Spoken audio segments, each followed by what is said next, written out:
আসসালামু আলাইকুম, আমি ডাক্তার জুবায়ের। আজকে আমরা প্রেশারের রোগী নিয়ে তিনটা সিনারিওর কথা বলবো। প্রথম সিনারিও হচ্ছে হাসপাতালের জরুরি বিভাগে মাঝে মাঝে কিছু রোগী আসেন একদম স্ট্রোক করে। তখন আমরা যখন তাদের কাছে জানতে চাই আগের থেকে তার প্রেশার বা ডায়াবেটিস বা অন্য কোনো অসুখ ছিল কিনা, তখন তারা বলে না, আগে থেকে তাদের কোনো অসুখ ছিল না, কিন্তু প্রেশার মাপতে যে দেখা যায় তার প্রেশারটা অনেক বেশি, হয়তো 180/100 অথবা 200/120 বা 200/100, এরকম প্রেশারটা অনেক বেশি পাওয়া যায়। তার মানে এই রোগীর আগে থেকেই হাই প্রেশার ছিল, তিনি জানতেনই না। এইটা একটা সিনারিও। দ্বিতীয় সিনারিও হচ্ছে অনেক রোগী এসে বলে যে আমার প্রেশার আছে, আমি মাঝে মাঝে ওষুধ খাই, যখন আমার মাথা ঘুরে, মাথা ব্যথা করে, ঘাড় ধরে, তখন আমি প্রেশারের ওষুধ খাই, রেগুলার খাই না।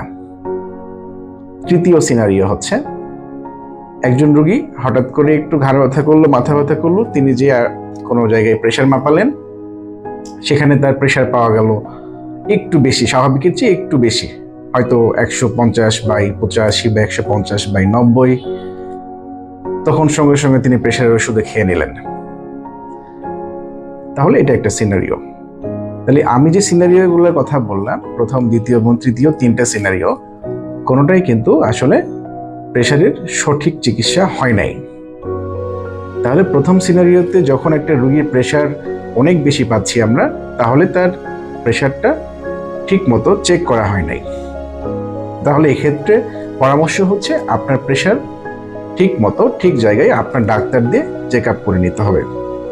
যদি প্রেশার বেশি থাকে তাহলে আপনাকে প্রেশারের জন্য সঠিক ওষুধটাই খেতে হবে। প্রেশার কমানোর জন্য কয়েক প্রকার ওষুধ রয়েছে। আপনার হাই প্রেশারের জন্য কোন ওষুধটা দরকার সেটা আপনার ডাক্তার আপনাকে ঠিক করে দিবে। দ্বিতীয় সিনারিওতে যখন একটা রোগী এসে বলছেন, স্যার আমি মাঝে মাঝে প্রেশারের ওষুধ খাই, এটা বড় রকমের ভুল। তাহলে আপনার প্রেশারের ওষুধ খেতে হবে নিয়মিত, প্রতিদিন। তৃতীয় সিনারিওতে যখন আপনার প্রেশার একটু বেশি পাওয়া গেল, সঙ্গে সঙ্গে ফার্মেসি থেকে প্রেশারের ওষুধ কিনে খেয়ে নিলেন, সেটাও একটা বড় ধরনের ভুল। তাহলে এই ক্ষেত্রে আপনাকে আগে প্রথমে ডায়াগনোসিস করতে হবে যে আপনার আসলে হাই প্রেশার আছে কিনা। তাহলে আজকের মেসেজ হচ্ছে, প্রথম মেসেজ হলো আপনার প্রেশার হাই কিনা, অর্থাৎ আপনার প্রেশার বেশি আছে কিনা, এটাকে প্রথমে আপনাদের শনাক্ত করতে হবে। সেক্ষেত্রে একজন ডাক্তারের পরামর্শ নিতে হবে। দ্বিতীয় কথা হচ্ছে, দ্বিতীয় মেসেজ, যদি আপনার আসলেই হাই প্রেশার থাকে তাহলে আপনাকে হাই প্রেশারের ওষুধ প্রতিদিন নিয়মিত ডাক্তারের পরামর্শ অনুযায়ী ওষুধটা খেতে হবে। এরকম ভিডিও পেতে আমাদের সঙ্গে থাকুন। আবার দেখা হবে। Thank you so much.